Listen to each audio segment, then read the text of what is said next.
Hi everyone, my name is Victoria. Here to talk about Module 3 and the critical race narrative.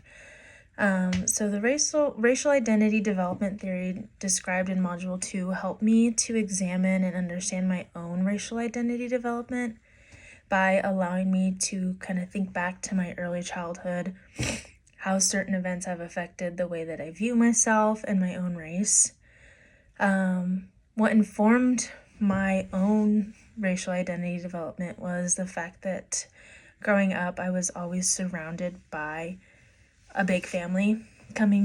Being Hispanic, I have a big family, and I was surrounded by my family growing up, who are all Hispanic individuals. So that was kind of all that I knew growing up in my early childhood, up until around 5 when I went to school. I think that these family members definitely were the most influential in developing or helping to identify my own racial identity development. I also first became aware of my race, when I was probably in my early elementary school years, like I said. It manifested through first going to school, and kind of seeing all of the different races and cultural backgrounds that I was surrounded with the other kids. I think that was when I started to realize that prior to going to school, I was just mainly surrounded by family and family friends that were Hispanic. So school definitely helped me to start asking those questions and understanding my own racial identity. The next part was a time that I experienced institutionalized racism. I do vividly remember this. I believe it was 7th grade, so it was around 11 or 12. I was called a derogatory term for an Hispanic by another one of my peers. In the moment, I remember not knowing what that term was. I guess I was pretty naive to that. But after speaking with my parents that night, I did understand what the term meant. It definitely made me feel really uncomfortable and just wonder why I was called that to begin with. And it definitely also made me think about what was this individual saying to other people, or kind of made me think about the individuals that do experience this kind of racism on a daily basis. This incident definitely has stayed with me throughout the years.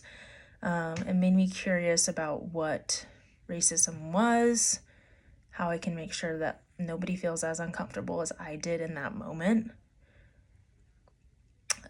During that event, I think that out of Erikson's psychological stages of development, I was in the stage of identity versus confusion.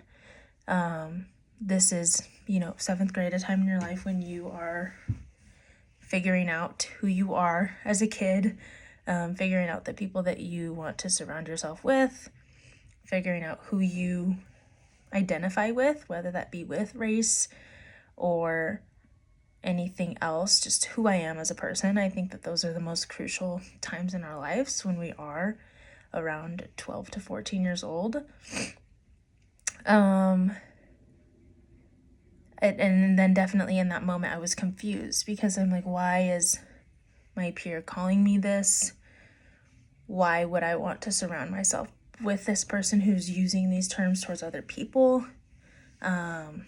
That kind of helped me to differentiate who I wanted to surround myself with as well, because I thought, why would I ever want to be friends with someone who's making someone else feel so uncomfortable? I think that also one action that I can take to challenge power struggles or structures that perpetuate racial inequality is firstly just continuing to educate myself on racial disparity in the United States. I think that I could always get more knowledge, learn more, continue to educate myself on the racial inequality here in the United States.